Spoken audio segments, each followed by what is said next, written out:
I was straight facing the beginning. If you didn't. Okay, we got a song to start it off. Okay. Oh, it really helps to put the speaker to the right set. No end when I do it incorrectly. Are we live?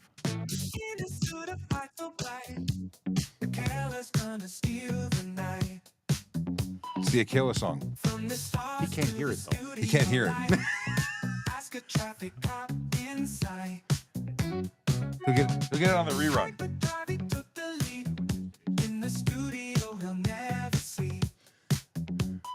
He's almost got to stand there. He's almost got to sit there like perfectly still as if he's just like background and then start moving every once in a while. Like we got to clip out and he's like over there. Clip out, he's over there. Hey, everybody.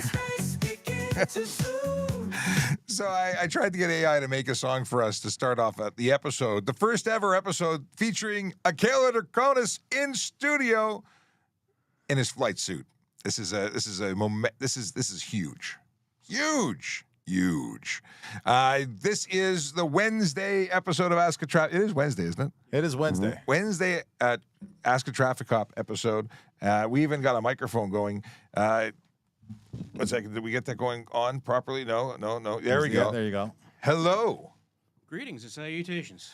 It is good to have you here. You've been to the office before, but you've never been in studio, and I don't think you've ever been here in your flight suit. So this is awesome in many levels. You've appeared on our channel as the May the 4th delivery flight suit guy, but never in studio. So this is really cool.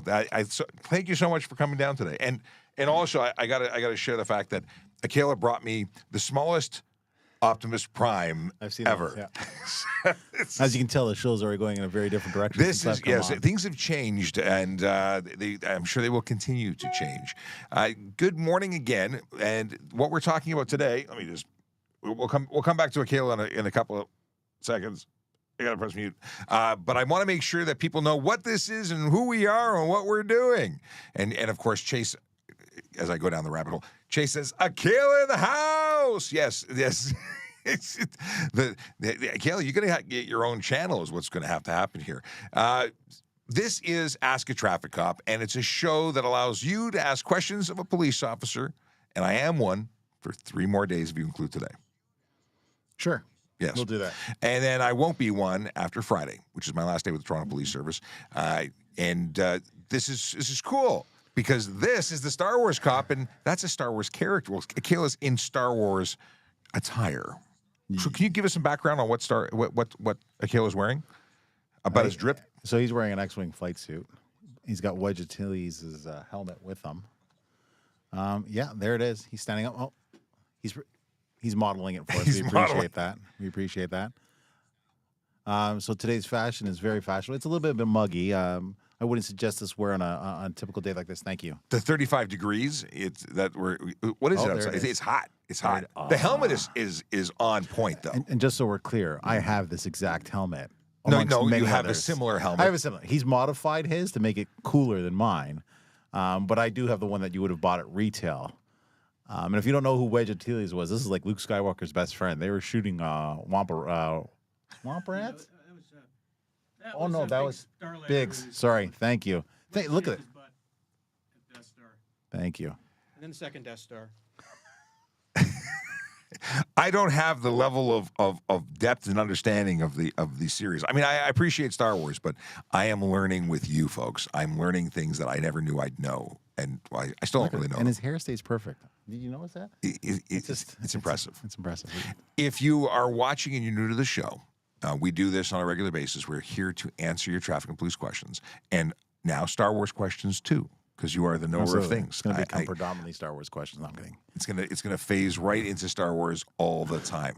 Before we do that, I want to talk about the Vision Zero Enforcement Team, VZET. Yes, they are the dedicated group of officers who go out there every day changing driver behavior one ticket at a time. And they do that in search of drivers who choose to speed, drive aggressively, distracted, or impaired. Those are the people who are making roads unsafe. And today, they are spending time in 52 Division and 53 Division. Those are neighborhoods that deserve to be safe, because they have real people living, working, and playing in there. And if you'd like to know what division services where you are right now, go to tps.ca/my-neighborhood. and then you get to type things in, and type in your address. It'll tell you exactly who it is. Yeah, I'm actually going to create an on-screen. It's a map of the city. Look at that. RP, what high school did you go to? So I'm just looking at the comments, and he said he loved Star Wars at my high school. What high school did you go to? Put that in the comments, please. So Peter used to be a school resource officer. Yes. Let's see here. We've got Liz with a good morning and happy third last day of work. Thank you. We already acknowledged the Akela in the house, and then we have good morrow from Chase. There you go. We have we got Emma who liked the music this morning. I'm assuming. I don't know. I didn't get enough of the lyrics to really give it. I pressed play, and I'm just hopeful it didn't do anything inappropriate. I was too distracted by the man in the room there. There you go. Julie says, good morning to all of you. Our friend Bashrat Ali from Punjab, Pakistan, a traffic officer from there, says, sending best wishes for you, this important movement in your life. Many great things happen in your life. Happy retirement. Thank you so much. Brandon, who says, good morning, all. I can't stay as I'm catering an event. Hope you all have an amazing day. Stay safe. Brandon, I want to check out your cars after I stop working when I have time, and I want to see what you're cooking, because he's always making food. So I'm very interested to know what kind of good eats you're making. Just saying. I'm inviting myself to an event. RP got back to me. He's a Sean boy. Oh, yeah? Chaminade. Yeah. Oh, I don't know what that means. I get it, but they were high school, all boys. Okay. North end of the city. And you Star Wars, that place? Oh, we used to make an amazing Star Wars breakfast. Oh, that's where the toasters came from. Yeah. Very cool. We've got James. Is that an interesting way of the James? Congratulations on your retirement. Thank you for your service. Thank you, James. Much appreciated. Nihag jumped in with a good morning. We will miss you here. I will miss you guys too. I don't want this to become an emotional episode. We'll leave that for Friday. I'm trying to keep it all together. This is we're doing an episode on Friday? I think so. I wasn't going to, but I originally, because I thought I was going to leave early and take care of returning all my stuff. But I think there's room to put an episode in on Friday. Maybe Thursday. Maybe Thursday. Maybe Thursday's the last episode. Well, our next episode has to be me leading this. Yes, this is the last episode. Back there. 100%. Last time that I operate this equipment. Tomorrow it'll be you and me just making it helping. So just so we're clear, if we're not on at 10 a.m., it's probably because I didn't know how to run the equipment. I know there's a red button there and there's a red button there. They turned something on, and I got a mic, but I'm not used to being that mic, so I'd probably mute myself and end up talking to this mic. But we'll all figure this out as the time goes by. We shall indeed. Let's see who we got. I don't know how to. Is today your last day, Constable? It is not my last day today, but it is approaching quicker than I'd like. I'm leaving, but I'm not leaving because I don't like it here. I quite love it here, and I like the people here too. So it's tough, but it is that time. Ethan says hello, and then so just so we're clear, I'm not chasing Sean out. Right. This is not your fault. No, do not blame him. Please don't think I wanted to take over this show. It's also not a blame thing. There's nobody to blame. If anyone's to blame, it's me, because I'm moving on to other things. But it is I'll still come back. I've threatened to be a guest on your show. He has. I don't know if it'd be my show. It's our show. The show. If it still continues on for 2 hours. Ethan says, Kirsten says, congratulations on a retirement. Enjoy it. And then Ethan went, wait, you're retiring? Where you been? Let's see here. I started the Star Wars thing. That's already there. That's he started it. But started it? I was a Star Wars fan before, but maybe that was just misspoken. But okay, that's okay. He called me a solid dude. I don't want to talk bad about him. Okay, that's cool. Let's see here. Liz says, and reading into questions, and just a reminder, we do. Did I publish it yesterday? Did I download it and not publish it? I may have messed up yesterday and not published the episode on the after stuff in the world of podcasting. You're going to have to show me that too, because I have no idea how to don't worry about it. Things. It's all good. We'll make it happen. But I do, I post them up on podcasting platforms so you can listen while you drive. But you lose that visual. You lose that tangible thing of like very seeing different. us. The magic in studio. Yeah. Yes. It's not that emotional connection. It's true. Liz says, not me, but a friend of a friend was ticketed by an MP for speeding through CFB Borden. If this friend wanted to fight the ticket, would he go through the same as us or military court? That's a very interesting question, but I think that if they were laying a charge, if it wasn't a military charge, upon military personnel, I'm assuming they'd be writing it to like POA. I would assume. I would assume to go to a regular traffic court because it's under the Highway Traffic Act. Unless it was base. If it was on the base, it would be a different whole thing. It was on CFB Borden. Let's keep us in the loop of what happens with this. I do know. I'm just assuming. Send us a picture of the ticket. I'd like to see what it looks like. Like, is it a regular, like, provincial But it's a friend ticket? of a friend of a friend. Oh, well, talk to that friend of a friend of a friend. We have social media. There's ways of... Yes. Worst case, carrier pigeon. My parking ticket had the wrong plate on it. Do I still have to pay? This is a really great question. That's one of those parts of the offense that's considered a fatal flaw, is it not? If the ticket's not going to be registered to your vehicle, I'm going to say chances are it's not going to come back to haunt you because it's not yours. It's going to come back to haunt somebody else who has that plate. It's going to be like, I was never there. So, yeah. Probably not a thing, but yeah. Look, it's Red Leader. Is that official? Is Red Leader the appropriate title for your character? Well, I look more like him now than I used to. I used to look more like Porkins about 6 months ago. And it's surprising it fits as well as it does because I fit it for me when I was bigger. 47 pounds heavier. Oh my goodness, 47. Wow. That's quite an accomplishment. Congratulations on Yes. the loss of 47 pounds. Well, I came up the stairs today instead of the elevator. Yeah, that is a big change. That's good. That is very good. Congratulations on that. What do you do about e-scooters doing 60 kilometers an hour? In the city of Toronto? Yeah. They don't exist. Well, they do exist. Sadly, they're illegal. That too. There are many that are capable of doing phenomenally high speeds, but they're not e-scooters anymore. They're motor vehicles, and they are eligible. And really depends if you're describing an e-kick stand-up scooter or if you're describing an e-bike. Neither at that speed would be legal. They'd be classified as motor vehicles, losing all the benefits of any kind of legislative benefit to be treated as a bicycle. And an e-kick scooter doesn't get that benefit because it's not in the city of Toronto. It doesn't. Outside of the city of Toronto, as long as it doesn't exceed if it's not capable of exceeding 24 kilometers an hour, then it might fall under if the jurisdiction opted in. So it's a complicated thing. TrafficCop.ca, you can see some information I've got linked to it. And it's funny. I was talking to our analyst this morning, trying to get some information about other stuff, and he brought up he said to me, 17-inch wheels. If it's more than 17-inch wheels, I'm like, what are you talking about?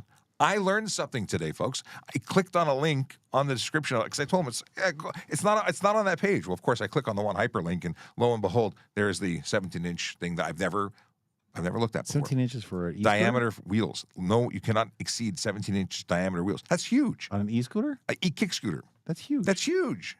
I would never have thought that they would ever the have off-roading one. That's the monster truck version. the monster. That's huge. 17.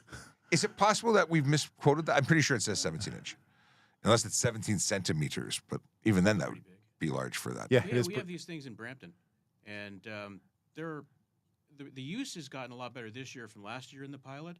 They actually rent them out. Oh, However, these rental scooters are being left everywhere. Just imagine your kids with their bikes on the front lawn and strewn about. They're just everywhere. Lovely. Sometimes in the middle of the sidewalk, sometimes at the side of the road, sometimes just lying down on the grass. I actually have pictures of this while I was in London, England, and I took pictures of every scooter I found in the middle of the street. It was like my version of art. There's a show on Apple TV with Seth Rogen, and he rents out the e-scooters, and then he kicks them. When he sees them, he just kicks them over. And then even one of the employees is like, why are you doing that? And he just got this anger management thing, and then he runs. That's ridiculous. Yep. I really want to find pictures of these. I will find them eventually. Does Kayla know the golden rule? We don't discuss anything outside of the city of Toronto. Brampton, what is this? Is that in fact the rule? I didn't even know that was a rule. That's a different police service. I don't know what you're talking about. It doesn't exist. There's a cloud around the city. I have to. Okay, I'm thinking about when was I in England? It was May. Okay, I'm going to search for this while we do other things. What do we have here? Good morning from Evandro. Evandro, good morning. He is back, and he's including... Bon dia. I was going to say it back, and then I saw he posted it. I appreciate that. We have, is it Conlon, who says good morning, and hi, and hello, I gotcha. Emma says that her brother was a huge Star Wars fan. His urn is a Darth Vader head. Really? Get out. That is serious. That's That's next level. I appreciate That is truly. Yeah, wow. That's very cool. Of course, sorry for your loss. I want my urn to be a. Maybe he bought the urn and he isn't in it yet. No, I'm unfortunately, I don't think that's the case. But Okay. either way, I want it to be in an hourglass. so he kept turning you around. Yeah, You so get I'm always dizzy. around. You're always So around. I'm watching time. You're keeping time. Yes. Keeping time, yes, sir. Really? So it automatically flips over again every time? Yeah. Keegan says, "Good morning. Got my application completed and submitted for police. Fingers crossed." That is amazing news. Congratulations for getting to that step. Looking forward to hearing updates, and I will be following along. So if you let, you can always tag me at VoiceOver Cop, but you could also let us know on the show, and I'll be watching. I will. Congratulations, Keegan. It's a big thing. Even application is a big step because it's. I think the firefighters might be hiring too, though, Keegan, just so you want to know. What are you trying to say? I'm just saying. What are you just saying? Firefighters, save cats. No one talks about your budget. Oh, and then they make pizza, really good pizza. Yeah. Every collision I've ever investigated, I've been fed.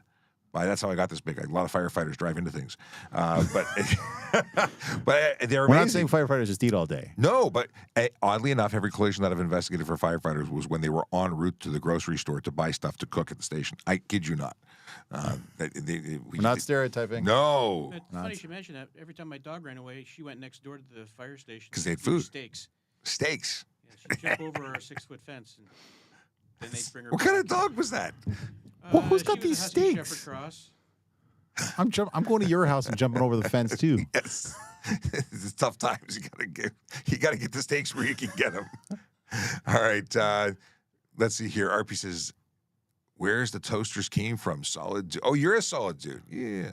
That's what He's a solid dude. We talked about what do you think about scooters? G1 drivers, how many passengers are you allowed to have in the back seats? Bum, bum, bum. This depends on the time of day. You can have, as a learner, as someone who has a learning license, you can have as many people in the vehicle as you have seatbelts. Now, for a G1 in particular, you can only have people in the front seat. One, they have to be a supervising driver, qualifies with a full G license in 4 years. The 4 years starts when you get your G2. But the back seat, you can have the back seat filled with the appropriate number of seatbelts, people wearing the appropriate number of seatbelts. So you can't put 3 people if it's a 2-seater. If it's between midnight and 5 a.m., you can't have anybody because you can't be driving. You're not allowed to drive with a G1. With a G2, however, in the first year, you're restricted to 1 person under the age of 20. In the second 6 months period, you're restricted to up to 3 people under the age of 20 in the vehicle with you between the hours of midnight and 5 a.m. I know that's not what you were asking, but we're going there anyway. I'm going to be honest with you. I don't know if I'd want a packed car with a G1 driver as the driver. No, that's another thing. I mean, if you're a parent and you can't just drop your child off somewhere, which is reasonable, you don't want to just leave your child with random people. Some people call those people babysitters. I don't do that. Kid sitter? Kid sitter. But, yeah, if you can't leave them somewhere safe, you bring them with. And that's a thing. Just not in the front seat. So if you have a pickup truck, they can't come with you because that would not be allowed. All right. It says in the back, this user says, it says in the back of the G1 paper thing. Is that like the book thing? What kind of thing is the paper thing? Let me scroll back here. Who's the little orange guy? Who's the little orange guy? Tracy came in late. That's Akela Draconis, greetings and salutations guy. He's epic. He's been on the show for years. He only looks small because he's in the background. He's very far away. He is not small. Extremely large in the front. Yes. We're all the same. I'm small compared to you. Yeah, it's an optical illusion. That's exactly what it is. It's an optical illusion. Forced perspective. That's right. What's the ticket for illegal tint? Depends. We haven't used the depends thing here. It's a Murray Campbell thing that we talk for 10 minutes about how we set depends, and it's not just a diaper, it's a whole thing. Just preparing you for when he's back. So if you have color or reflective coating that prevents, or what is the word I'm looking for? Oh my goodness, I've lost a word. Another one bites the dust. Obstruct, depends. It'll come to me. You prevent us from what's the word? Anyway, I've only said it for like 300 episodes. But if you bugging me. Anyway, if you can't see inside, because of a color or reflective coating. That is obscure interior. Okay, I had said obstruct earlier. Yeah, but it's obscure. Obscure. It's close. It's close. I don't know why I thought it was a D word, but it's not a D word. So $110 for that offense. If it is so dark that it is considered unsafe because it's more than 30% light blockage, you cannot restrict more than 30% of the light coming through. Some people think 30% means you can have only 30% light coming through. No. In fact, you need 70% light coming through to be safe for the road. If it's less than that, you're talking about lose your plates, unsafe motor vehicle It's up to the charges. discretion of the officer as well, because realize you're 30% during the day, it's much darker at night, and if I can't clearly see you... Yes. The obscuring is unrelated to the safety component. There's two separate things. One is unsafe motor vehicle. One is just a ticket because I can't see you.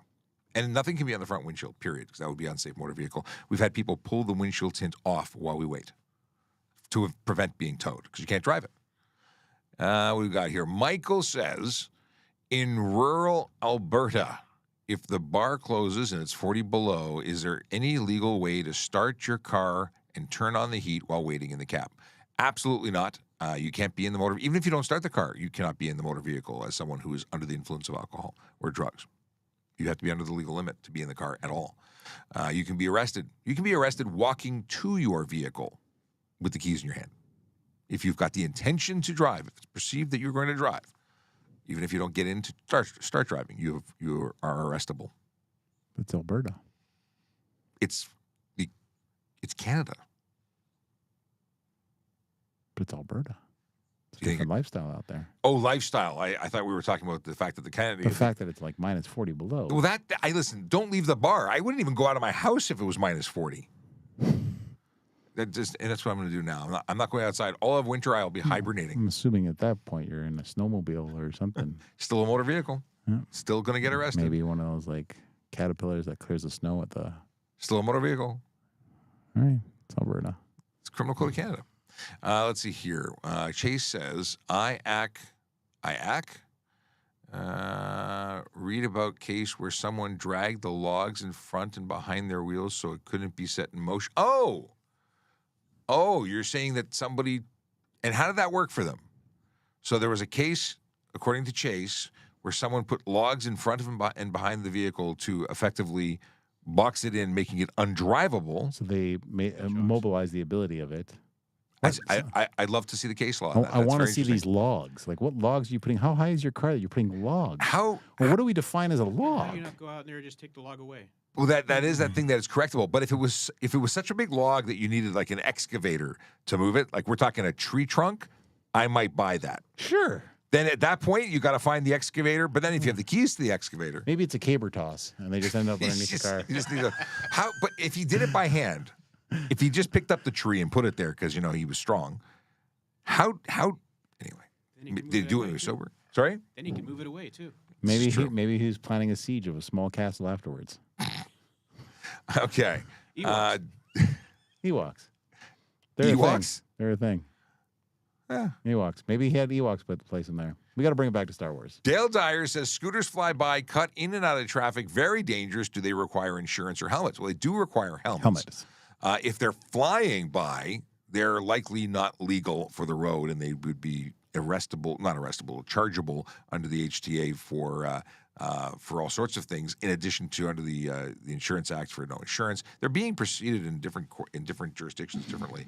But we are going to start enforcing these. People are modifying them so they're not legal, and they're totally prohibited in Toronto because we don't accept the pilot.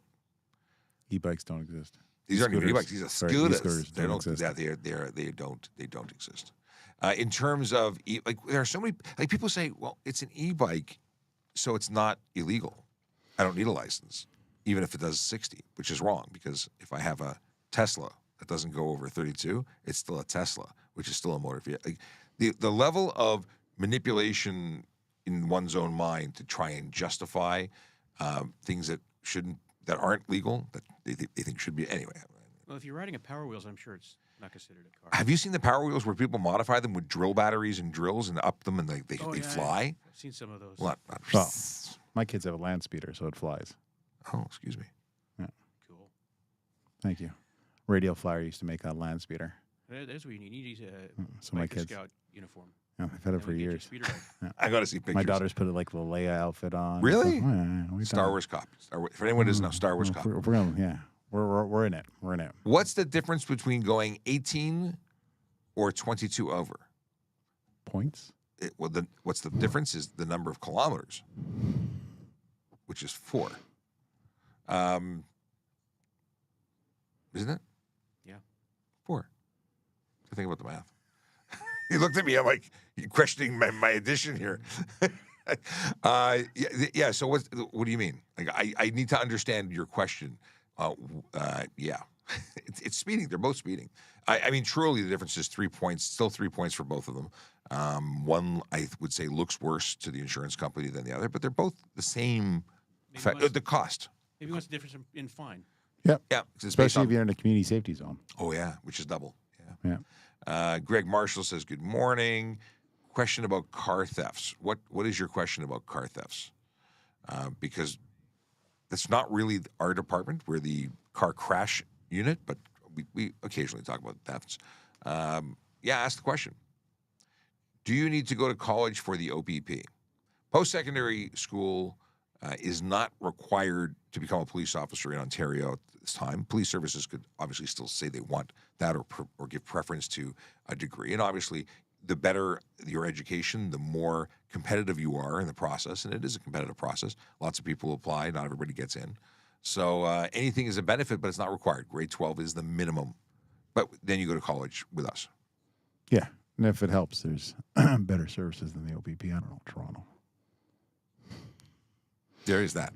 There's that. And people often say, what is the difference? Just kidding, OPP. You're fantastic. Yeah, we love you. A lot of our former Toronto police people have gone there and then come back. Not all of them. Some have stayed. But it's not always grass. Some went to the dark side and came back. Now, if we, I just realized I did not do the retweet. I should have retweeted. Let's do the retweet while we do this. Officer Quintal was the hall monitor at my high school. That's kind of offensive. Hall monitor? That's kind of offensive, Wowzers. Lewis. It was secondary school supervisor. It was glorified hall monitor. Minor details, Lewis. Minor details. I saw that come up, Lewis. Since we're talking about employment, I should take the opportunity. It's a segue. It's perfectly timed. www.tps.ca/careers. And I am not going to be here after Friday, which means there's a vacancy. You should definitely apply. If you'd like to know more about becoming a police officer, click on that police officer tab. It'll give you everything you need to know, as well as a big old button that we just heard works because somebody applied. All the information about this job, at least the basic information, is available here. And it's good stuff. This is what you should be studying before you ask questions of recruiters, because they get annoyed if you just expect them to do it for you. We're very much a you must take initiative kind of organization. You can't just say, spell it out for me. Kind of goes in with policing. Special constable, parking enforcement officer, communications operator. We got auxiliary officer, which is volunteer. If you're a police officer somewhere else and you want to move here. And then my favorite button to press is civilian roles to find out what is up on the postings. Intermediate technical analyst in network and security, legal counsel. Are you a lawyer? Analyst, people in culture, security coordinator, pension and benefit analyst, senior pension analyst, communications operator. These are the current positions available at the Toronto Police Service. And if you know someone who might be a good fit, someone who's looking for a great career with a great organization, tell them to apply. Or, of course, you could apply too. You're allowed. But don't wait on it. If you see something that is posted and you'd like to apply, make a move. Because if you don't, what's going to happen is the posting will disappear and you will not have the opportunity anymore. You will have to wait until, the next time, if there is a next time. You never know. You can't bank on it. I'm going to press paste here. Come on. There we go. Sending. Didn't go. Okay. Whew. When cutting and pasting was never so technical. Good morning, sunshine. Looks like a full house today. That is my wife who is wishing us well this morning. Hi, honey. Hi, Leo wife. So, are you referring to me, to Sunshine? I really. It's the appreciate reflection that. on your forehead. I really appreciate that. Let's see here. We have. You can tell I'm not a cop. I still have hair. Oh. The door's over there. News Talk 1010, we're going to welcome him in. Good morning, News Talk. Good morning. How goes? It goes well. How are you, Mr. Shapiro or Constable Shapiro? Until Friday, I am Constable Shapiro. Things are going well. You're hearing us loud and clear. We're good to go whenever you're ready. Yeah, we hear you perfectly. Thank you so much. Sweet. Well, we'll stand by and yap for a couple minutes until you're ready to go. Thank you. No problem. Who you were hearing just a moment ago was Control at News Talk 1010. I should probably put the Jerry Agar setup I've got here. There we go. If you want to call it, hey, look, I'm completely covering. Wow. But ASKaTrafficCop looks great. Hold on. Hi. Hey, Jerry. No, wrong side. Be careful where you put your hand. There we go. 416-872-1010 or text 71010 to join the show. That's where you call Control. You may be able to ask us a question live on the air in Toronto if you are so inclined. If you're not interested in being heard and just want to be read aloud, text at 71010. And in just a moment, we will bring Jerry on. And I'm just going to fade into the background so I look like I'm Jerry. Well, actually, you know what? When Jerry's You have talking, to I'll just give him yes. like, You have to it'll be like it'll be like whose line is it anyways? And I'll just be in the back. I and think like, that's just brilliant. It's got to go a little bit higher. Oh yeah, this is terrible. You can. I apologize, Jerry. You can. Yeah. Where is your head? Or your hands? My God. Move over, and you can be in the middle, and then you're covering. We're all getting closer. There's cables on the floor. There are cables. They weren't there yesterday, but we had to connect the microphone for ASKaTrafficCop. Let's see here. We always have fun. This has been one of the greatest things that has come about because of TikTok. They reached out to us a couple years ago because of TikTok, and then we started. Listen anytime, anywhere to News Talk 1010 Toronto through your Apple CarPlay or Android Auto. Jerry Agar continues.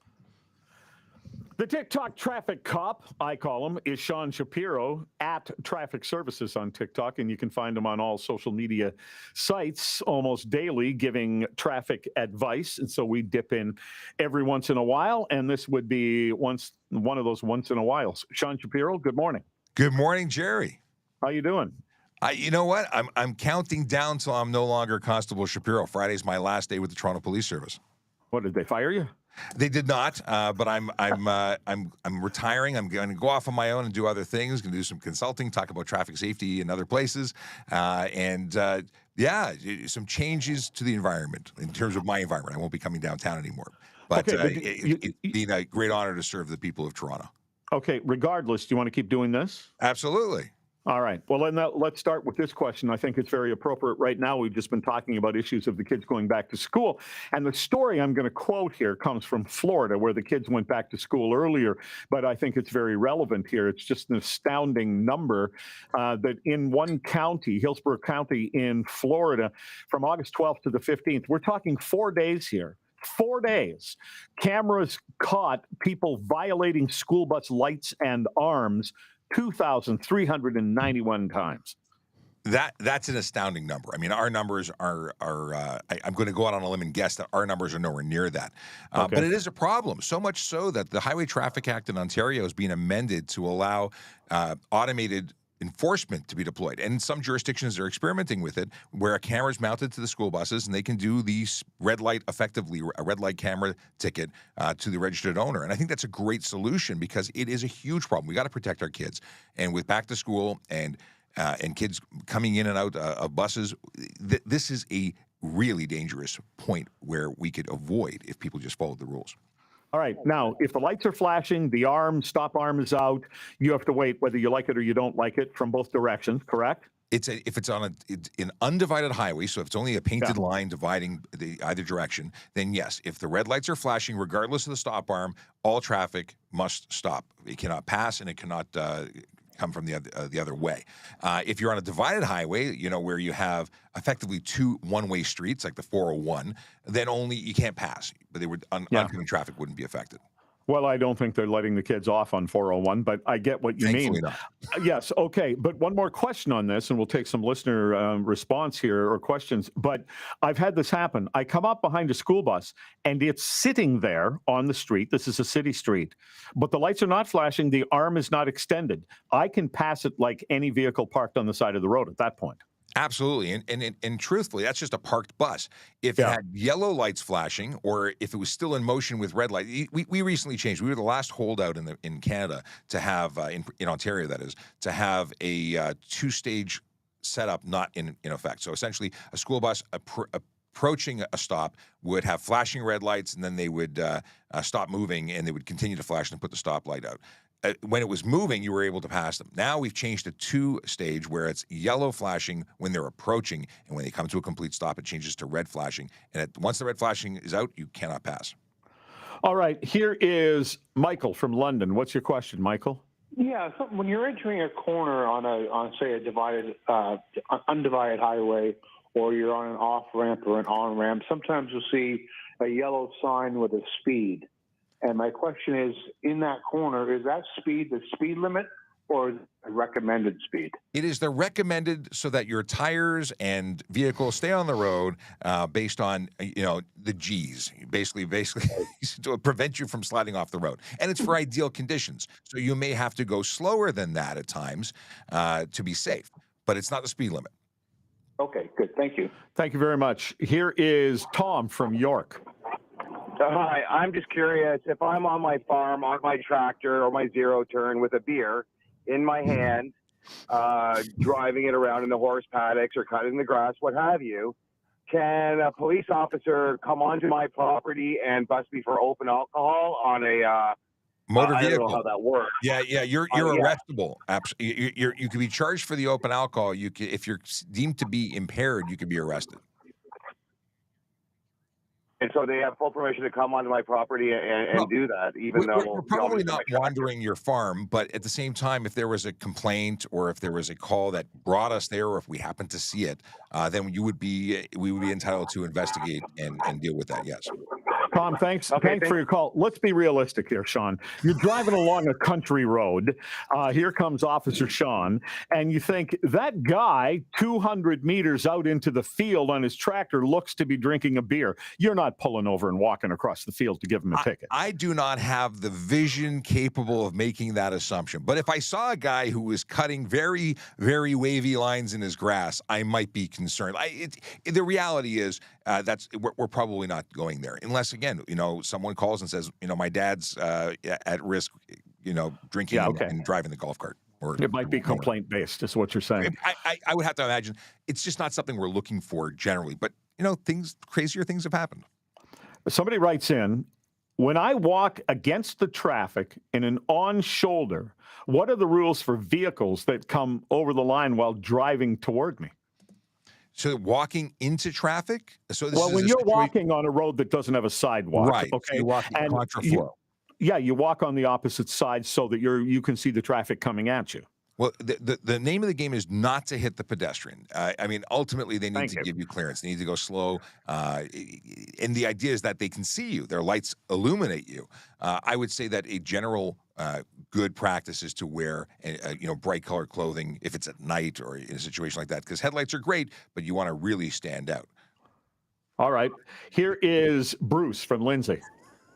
You guys are going to stop an argument between my wife and I. Okay. When you come up to yeah. Wait a minute. Bruce, what if she wins? I love her to death either way. My daughter's 16 years old, and I'm arguing with her about this. You come up to a stop sign in rural Ontario, like where I live in Lindsay. You'll come up to the stop sign, and beyond the stop sign is the white line. So do you stop at the stop sign, or do you drive up to the white line? Oh, so Peter DeQuinzel, the Star Wars cop, is sitting next to me, and he says, "White line." It's the white line. So if there's no white line, then it could be the... Sorry, hold on. Who says it's the white line? Who says it's the stop sign? He wants to know who's right. Yeah. What are you trying to side with the wife? Is that where you're going? He wants to make sure he lives to see tomorrow is what he wants to do. I said the stop sign. The wife says the white line, and I thought you had to stop at the stop sign and drive up to the white line. So if the white line is there, if there's a stop bar is where you stop. If there's no stop bar, then the stop sign it would be appropriate, or up to the sidewalk, but not crossing into a sidewalk or crosswalk. So it depends. Like the HTA, and I can read from it verbatim in a moment, gives you very clear instructions. But the stop line, if it exists, is where you stop. And the white line is where you would stop. And my only suggestion to this would be happy wife, happy life. She won, I lost. Thank you, guys. All right, but think what a win it's going to be for you to look at your wife and say, honey, you were right. Here's Trevor from Toronto. Hey, Jerry. Hey, Sean. Thank you for your service, sir. My question is it's more of a safety question. Given the fact that we're having all these floods every so often, sometimes a car can get submerged. So, given all of that, would you recommend maybe having a hammer or a scissor cutter in your car in case you got to break the window or cut the seatbelt? I've heard, for example, that Mitch McConnell's sister, her Tesla backed into a pond, and because she couldn't break the window, she drowned in the car. Oh, wow. So there are issues where you might have to break a window. And having a window break and seatbelt cutter are great things to have. You can get small ones that are keychain. They go on your keychain. It's a good idea to have the tool just in case. The reality is that something that the average person will have to deal with? No, but being prepared is half the battle. All right, thanks very much for your call. We are literally out of time here. Thanks for such an incredible amount of response and questions here today. It was unusual, and we couldn't get to them all. But Sean Shapiro is in his last week as a traffic cop, but he's going to continue doing similar kind of work, and we're going to keep in touch and have you continue to do this because I think you do it very well, Sean. And so whether you're with Toronto Police Services or not, I want to continue to do it. I'd be happy to. All right, we will do that. Coming up, you're going to put two stories together. Government. Okay. That's cool. Jerry likes me. Well, we will continue to play. That's awesome. I just feel bad for that guy in the rural. The one who's getting in trouble from his wife. So just to follow up, because I said I would read it verbatim.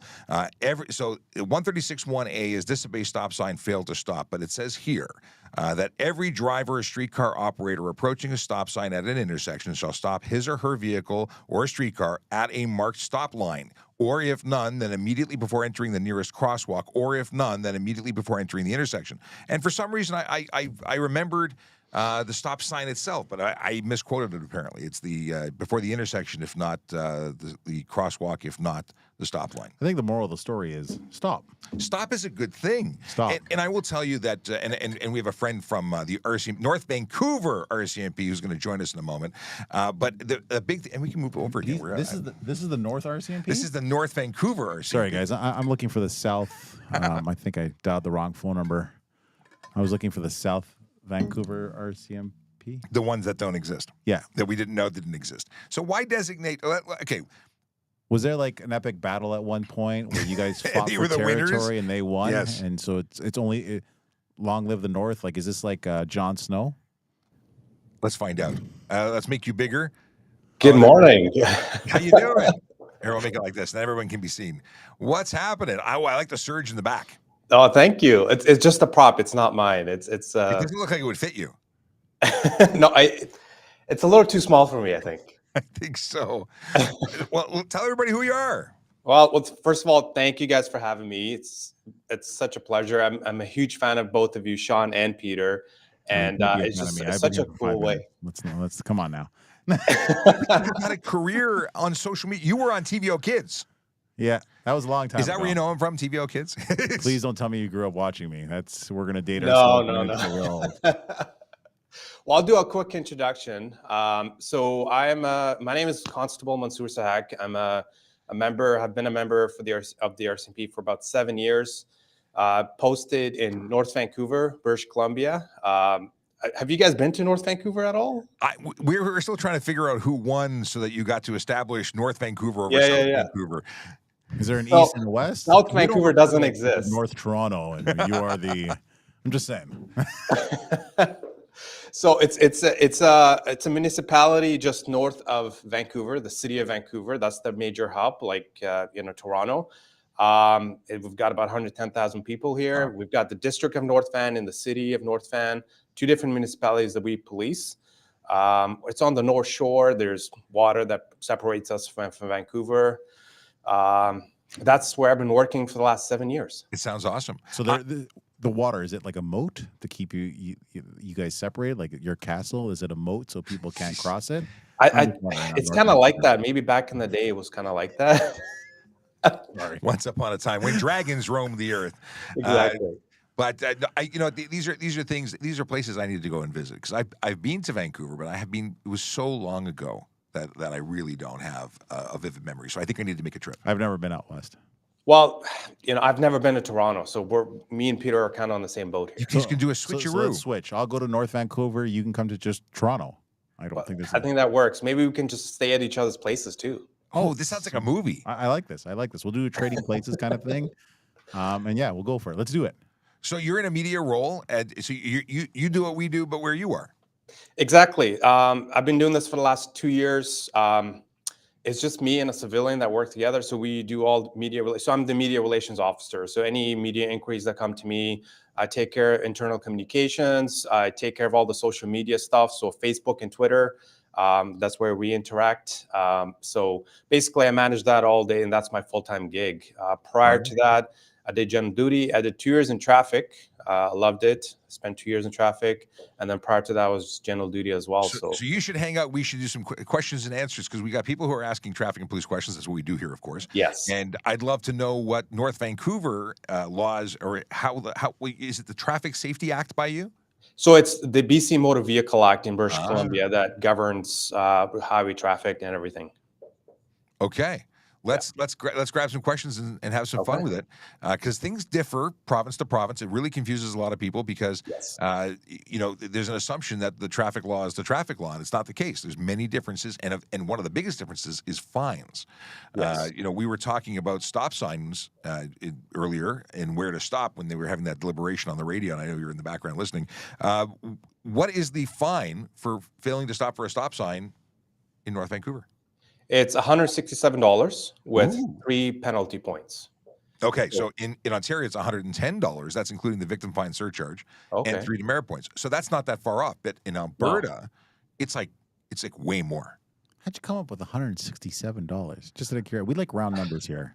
Well, that includes the victim surcharge and all the other fees. Essentially, that's what the person pays, $167, and then if you pay within 30 days, I believe you get $25 or $30 off.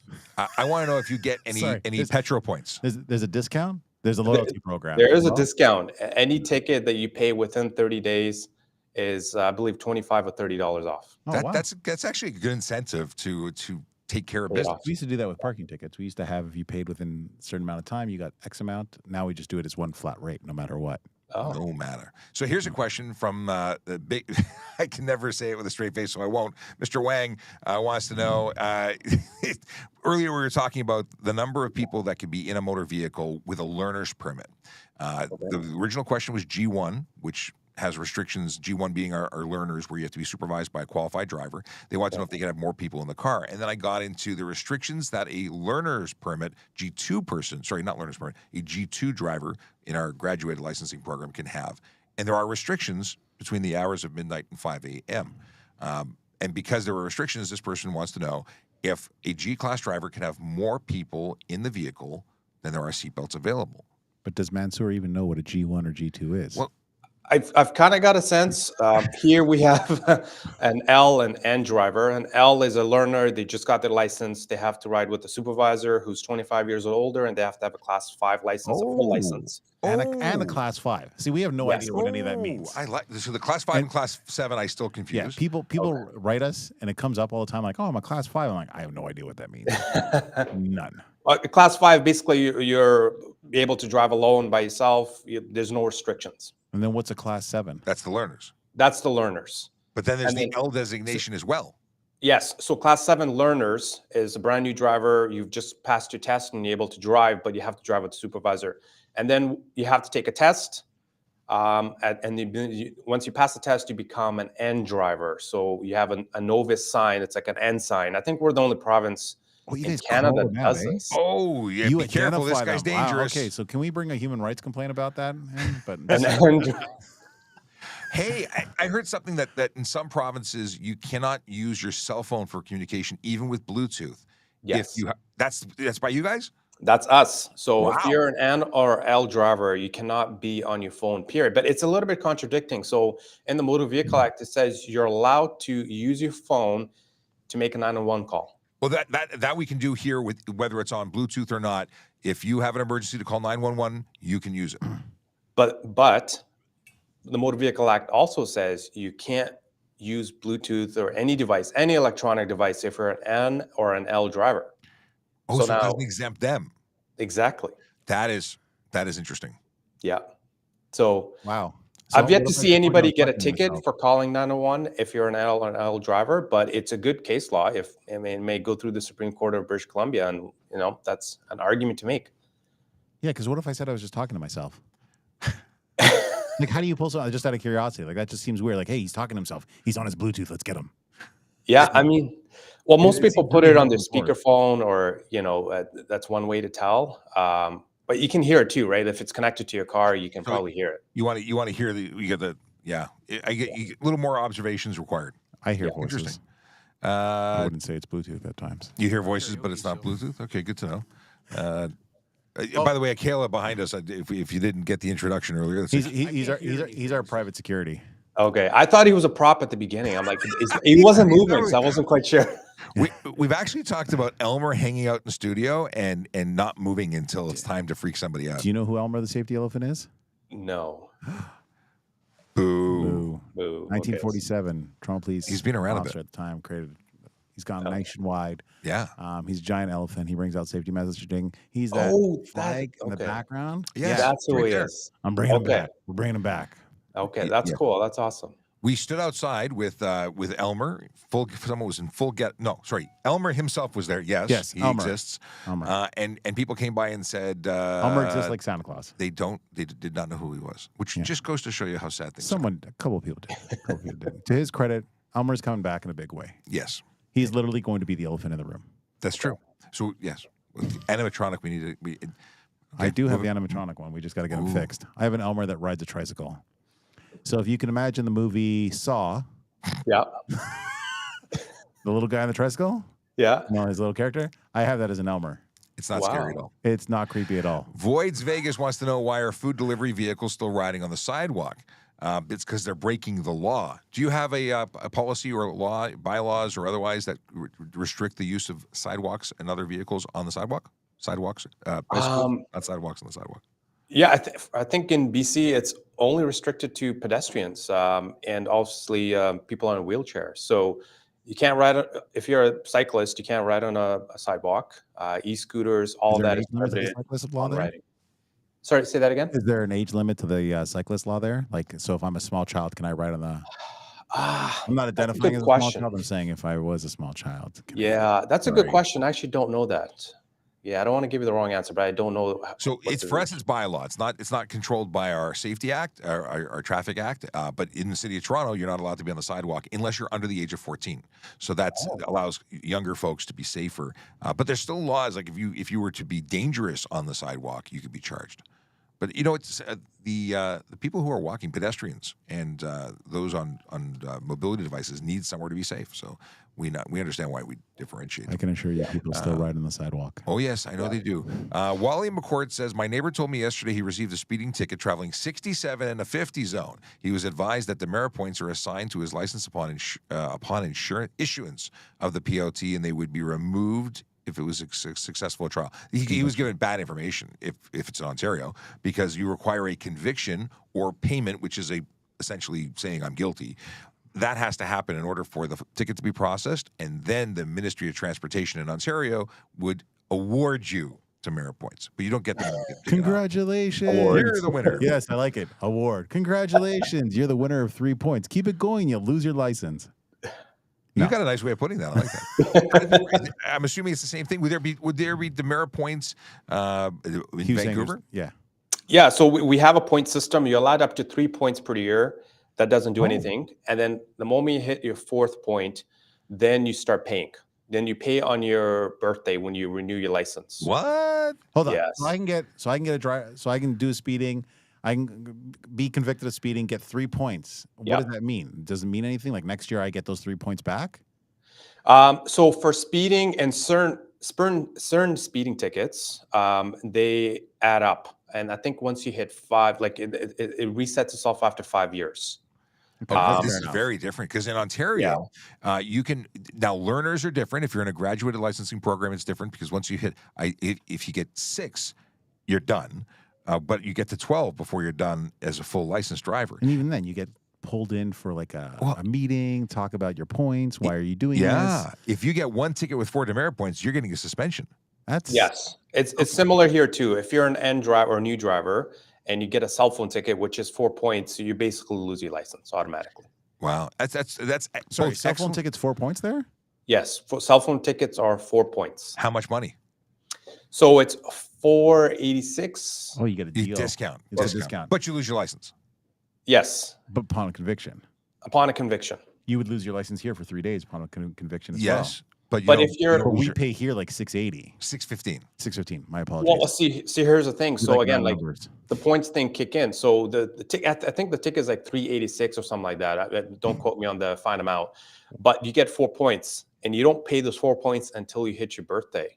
So sorry, pay for points? I've never heard of that. Yeah, so you pay for your points. We got a lot to delve into this. We're gonna have a lot of fun talking in future. I'm coming back for this. Yeah, I'm learning. Because we don't pay for points. They're just there and they expire 2 years after the date of the offense. Even so let's say you get pulled over today. 2 years from now, you go to trial because life is tough and we don't have room in our court system. So you go 2 years later. You would never, even if you pled guilty 2 years later, you would not have those points ever added to your license. They would have expired. But the conviction would be registered on your license for 3 years from the date of that conviction. Like for instance, I'm being challenged from tickets I wrote 3 years ago for stop signs. The points are already gone. I'm not quite sure why you're challenging the ticket at this point. Well, the conviction does have an impact to your insurance. It's just not the points don't. People think points and insurance. 3 years later, Well, no. But are you allowed to dispute tickets that are more than 2? Because here we have the Jordan rule that kicks in. Do not. I've never heard of Jordan. Talk to us. Jordan, tell us about it. Well, that's a federal case law that R versus Jordan. So basically, case laws have to be cases have to be dealt with within two years. So if somebody disputes the ticket, Okay, so we do have essentially, if it's used to be 18 months, you could have an 11B application because it's taken too long, and you have a right to a speedy trial, essentially. But that aside, I thought you were going somewhere else with the 2 years with the Jordan thing. No, I mean the criminal cases are like that too. It has to be dealt with within 2 years. So traffic tickets are kind of the same thing. You have 30 days to dispute the ticket, and you can't really dispute it afterwards, only in exceptional circumstances.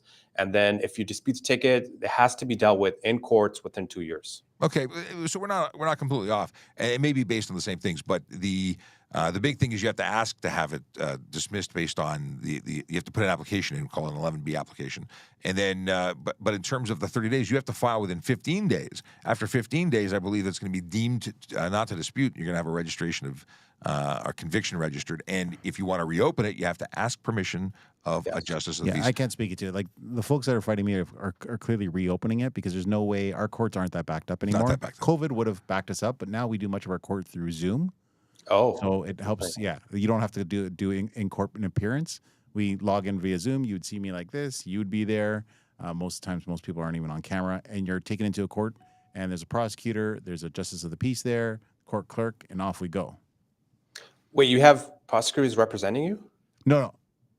Oh, yeah. Like there's a prosecutor in the courtroom that takes care of the ticket. Wait, do you act as a prosecutor in court yourself? No. Yes. So you run a trial? Yes. Oh, dude, we're talking more about this. This is very exciting. I'm so happy you joined us today. This is opening up because it's very different. But then again, we are a very busy joint, so they run the court. We simply get called to testify. We're a witness. Once we go there, we're essentially a witness to the prosecution side. You guys have it easy, I must say. Oh, I want to come play in court there. I want to be like Perry Mason. I love court. During traffic stops, are you obligated to answer questions, or could you just remain quiet and accept the ticket? So, obviously you need to identify yourself. If you're driving a motor vehicle in Ontario, you're obligated to provide your ownership, your driver's license, and proof of insurance. But you don't need to tell us, what your favorite color is, or if your movie last night was, something it was a popcorn. We don't have to have a chit chat. Although there's nothing wrong with being polite.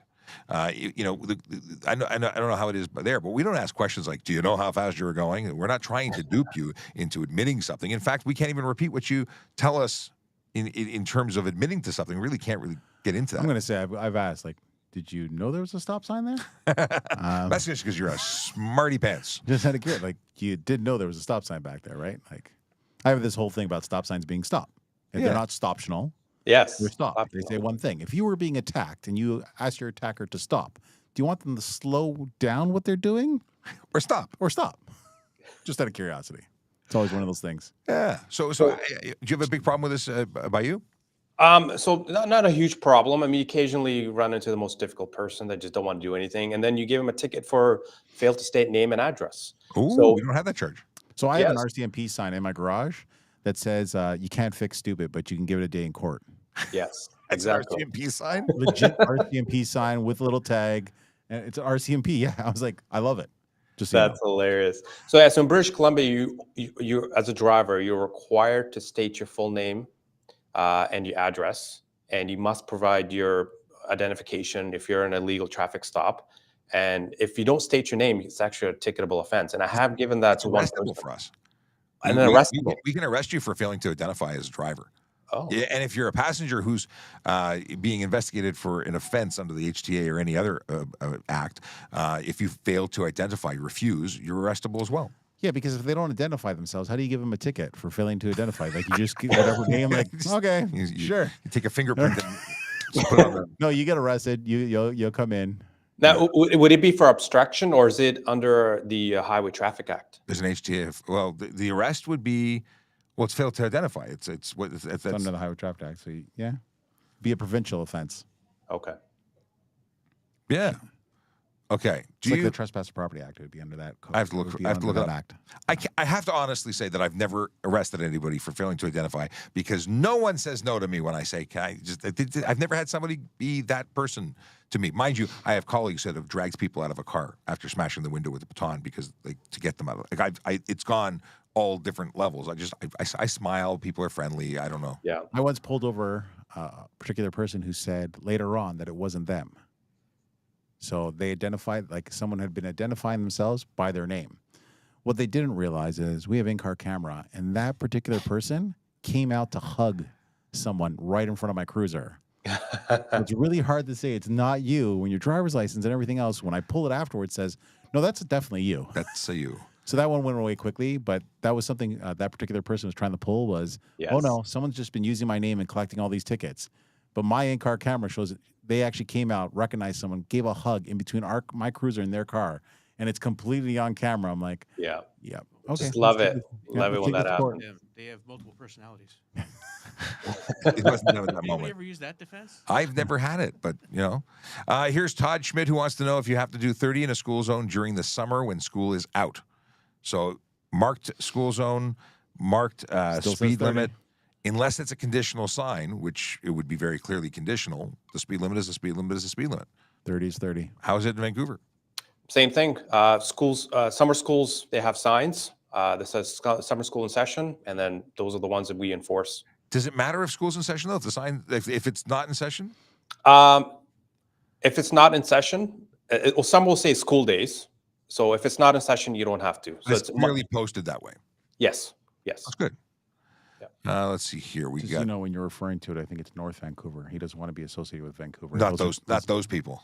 No, we're not associated with Vancouver. We're close. We share a border, a bridge, but we're not close. But there is a clear delineation. But see, there's a moat. What is this? Somebody's asking about people grabbing wallets. I'm not sure what's going on here. What's Jerry Joe saying? Okay, we'll put Jerry Joe's comment up because it's too small to read in the other window. I hate it when guys fly on my left when I'm cruising at 110 on the 401 in the middle lane. Is there a different speed limit for overtaking, or am I wrong for being in the middle lane? So if you're clearly going slower than everybody else and they're passing you on the right, then you should be considering being. No, they're passing him on the left. So I'm visualizing somebody going. So they are passing lane. So they're passing appropriately then. But these slower moving traffic should stay to the right, but you should not be speeding. Even 110 on the 401 where it's 100 would be incorrect unless you're in a zone that's 110. What's the speed limits out by you? So it differs. It depends. The highways in our jurisdiction, it's about 80 kilometers an hour just because it's a little bit windy. Some parts, it's about 100 kilometers an hour. And then really long stretches, it gets up to 110, but that's it. So, and how strict are you with speeding? Is that is enforcement of speed a big thing? So, I mean, it depends which officer you speak to. For me, I mean, if you were going like 100 and an 80, I probably wouldn't do much. But we have people that go 180 in an 80 here. What? 100 kilometers over the posted speed limit. Correct. Yeah, you're losing that car. So I post those regularly on my social media, and the folks in North Van, they just go crazy over those speeds. But the highest I've ever gone, it was a Ferrari, and I couldn't catch up to it. It was 182 kilometers an hour. Well, we had OPP stop someone for 305 on the 401 in a Mercedes. 305, okay. That's impressive. It's impressive, but we get people. We have a lot of high flyers here. I actually think that everybody outside of this province drives better. Well, I can't say the same for BC. We've got some pretty bad drivers. Well, it's always, we always assume that we've got I think we should do comparisons over here, and I think we should get into whose drivers are worse. It could be a whole show just on that. Let's see 180 and an 80. So I would have told you my personal discretion was if you were 16 over, that's 3 points here. I'd enforce it 100%. It doesn't matter what speed limit. So if you're 16 over the proposed speed limit, yeah, because that's automatically 3 points. That was my personal discretion. We discussed this yesterday on the show. Yes. However, if you're in a school zone and you're doing 40 and a 30, yeah, it's a little bit different in a school zone with children. So. But I'm a hammer. If I'm going out and doing speed enforcement, that's what I'm doing, and I'm going to pull people over. Now, granted, I'm looking for the higher speed over the lower speed. So if there's someone doing 20 over and the other person's doing 10 over, I'm going to pull over the 20 over. So it all depends on what's going on. But if I measure your speed and you're speeding, I'm probably stopping you. And if you're going to complain, why didn't you get the other speeder? There's one of me. I'm like a fisherman. I throw out my line. I can only catch one fish at a time. If you want to spend all day and sit there as I just keep pulling over cars, I'm all about customer service and one person at a time. I want that one-to-one communication. There you go. Because I've had it all the time. Ryan wants to know, he's coming in from TikTok, I'm not familiar with Talaria, but Suron is a manufacturer of electric motorcycles. Now, he says electric bikes. Factory limited to 32 kilometers an hour without pedals. Is it an e-bike or a motorcycle? So pedals. It's got no pedals, and it requires pedals. But here's a couple things. Factory limited being, and Suron's, they're like 15,000 watt motors. I think they're 500 watt motor, maximum 32 kilometers an hour capable, nothing more than that. If you can detach a wire and it suddenly goes 80 kilometers an hour, which is my understanding of Surons, they top out there 80 plus kilometers an hour. Those are motorcycles. They're not e-bikes. E-bike has to be no more than 120 kilos, no more than 500 watt motor, not capable of going more than 32, and it must have functional pedals capable of driving the vehicle. What's the e-bike situation by you? Very complicated. I was listening to you guys. So we have similar laws. You need to have pedals. So as soon as you take out the pedals, it's considered a motor vehicle light. You can be given a ticket for no insurance. I believe the speed limit is out of 30 or 32. So anything over that, considered a motor vehicle. And then also there's regulations about the wattage and how big the motor is. So same. Yeah, so very similar. But it's very complicated because I guess we were kind of behind on the laws and they were already out and people were using it. And now the government's trying to catch up. They're doing all these projects, pilot projects. And so it's really hard to enforce. We could never keep up with the changes in technology because it goes so quick. Don't apologize for being behind. You're 4 hours behind beginning. What time is it by you? It's 8:12 right now. It's 11:12 here, which it's lunchtime here for us. Yeah. We got to hear. Can you answer questions regarding other parts of the law? Yes, we are traffic specialists, but we are also police officers, so we can talk about all sorts of stuff and things. Let me know how your time's going. We're sort of just chatting and having fun, but I've got all day with. Ooh, that's cool. We can do an all-day episode. He's so excited. Peter's I not made him sit thrilled. for almost 2 hours yesterday. He complained. Oh yeah, I had to get someone to help me to get out of this chair afterwards. I'd become one with it. So yes, there is a thing that moving is good. I imagine the warden back there may not want to sit there all day. Yes. How are you doing back there, Kelly? I do that regularly. I'm at 8 hours a day. He's a computer guy. He's used to it. I'm looking forward to Montreal smoked meat. Yes, we're going for lunch. We're going to get Montreal smoked meat afterwards. Do you have a change of clothes, or are we going to Metro dressed like that? I can do either. I got a full set of clothing underneath here. Okay, good. Good to know. I got my Jeff Northrop shirt on. Oh, very good. There's a lot of details going on here. I'm not quite sure we should be sharing with everyone. So. Let's see here. Motorcycles. I don't know what we're talking about there. Flyer.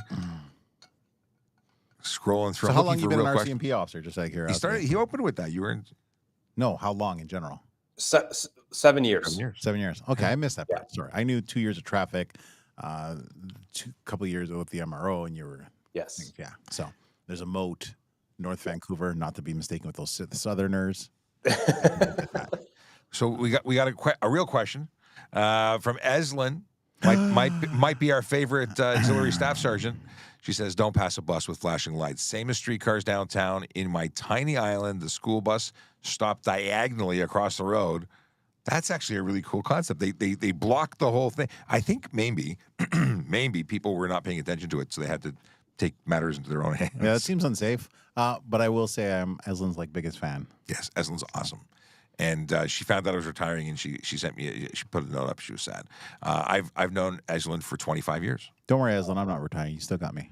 Yeah, and I've never really gone. I'm just not showing up to work anymore. Bike Rodeo Girl Guides, September 22nd, Eslin. I expect to see you there. Yes, just putting that out there. AJ says, "Hi guys from Windsor." Wandering Wonder says, "It's the fuzz." Hey, question: do you guys not chase bikes? Not chase bikes? What here's the thing. I gotta watch my facial expressions at times. Yes. Bikes are a complicated situation. Most people who ride bikes that are willing to run from police don't actually know how to ride them, and they tend to get hurt when they crash whilst running, and then it creates all sorts of problems. So it's complicated. It depends on the situation and how we can justify going after you. For a stop sign, are we going to get into a big bike chase to stop you? Probably not. But we're going to probably look for all those identifiers and then come meet you at your house and give you a ticket. Just wait until they hit the TTC tracks. And bad things happen. Bad things happen. You said bikes. I was thinking bicycle. Bicycles? We don't chase those either because it's too much work. No, I'm kidding.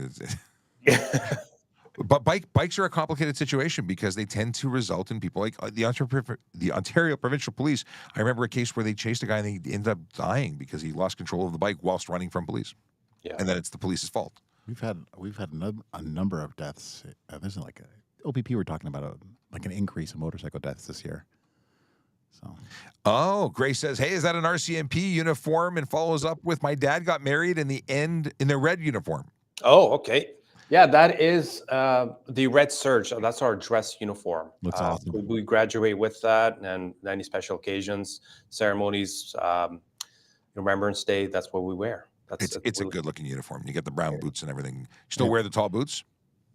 We still wear those, yeah. They're very painful, but... See, I was a motor cop, and I have the same boots, not in red or not in brown. Mine are black, and they were custom made for me. They were the most comfortable piece of kit I had. Well, but you probably wore them every day, though, right? Yes. Yeah, so we wear them once a year, and you see, I haven't broken them in. Yeah, exactly. It's the sharpest uniform, dress uniform. It is quite good.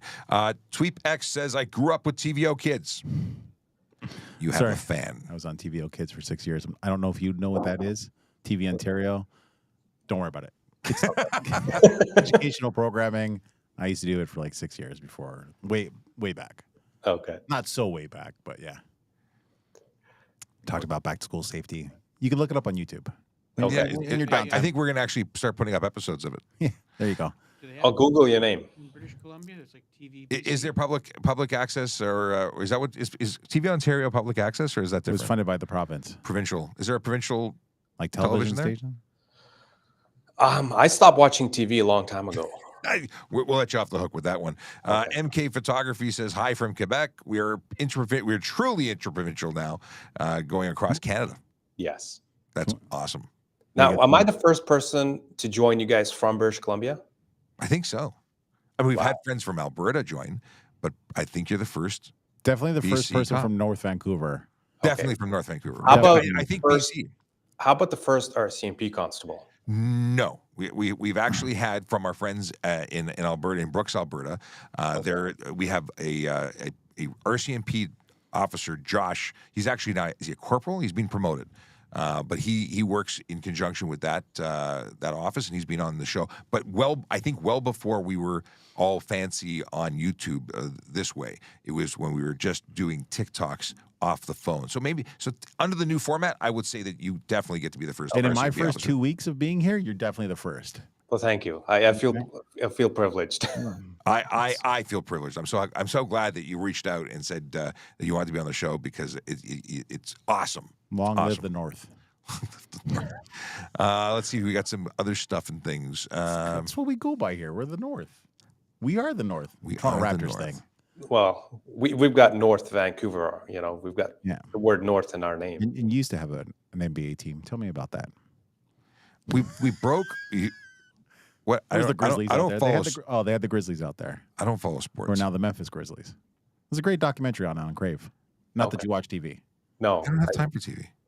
I wish I could not watch TV. I get like Probably one be- episode a week, Probably maybe be in better sometimes. shape, but, We lost contact with the chat in TikTok. So let's see what's going on. Bernhard says, remembering when Blinky was Uncle Bobby? Come on. I did not know there was an Uncle Bobby version of that. You remember that, Akela? I remember Uncle Bobby. I used to watch that as a kid. Uncle Bobby. I don't know about this. I need to find out what's going on. Okay, I fixed TikTok. It's not coming through again. Yeah, I've got some questions that I really hope when I answer. It says, "Oh, come on." Yeah. If it says, I have a question. If I want to become a police officer, I think they meant become a police officer. What do I require to have? So I think it's a little bit different with Ontario and obviously the RCMP, but all you have to be for, at least for the RCMP, is 18 years of age, have an unrestricted driver's license, and be a permanent resident or Canadian citizen. So similar to what we have as a restriction. And sorry, poor Akela doesn't have the earpiece, so he can't hear you. He only hears us. So he was. What were you saying? It works out really well. What were you saying before? Because we were. I was saying I remember Uncle Bobby. I'm old enough to remember watching him on TV when I was a kid. So Uncle Bobby was a TV show, or what was he on? Yeah. Was that TV Ontario or? That was actually, I think, CFTO. CFTO. CFTO. I need to look some. I gotta look up some stuff. All right. And Liz knows Eslyn too. She's always smiling. That is very true. You don't know Eslyn, but she's awesome. All heart. All heart is a good descriptor. She's amazing.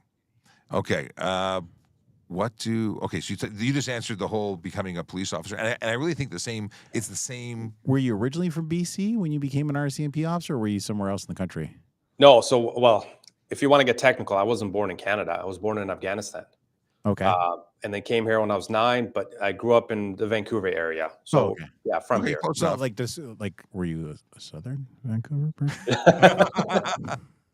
Well, Burnaby specifically, that's another municipality that borders. I'm not trying to get you in trouble. Like, I don't want riots happening because you're a Southerner and now. Well, my buddy who's now with Brooks, Alberta, as a constable, as a community constable doing the traffic enforcement. There's civilians who have they're basically special constables, but they call it something else there. They're unarmed officers who do traffic enforcement, and he's from here and he moved over there.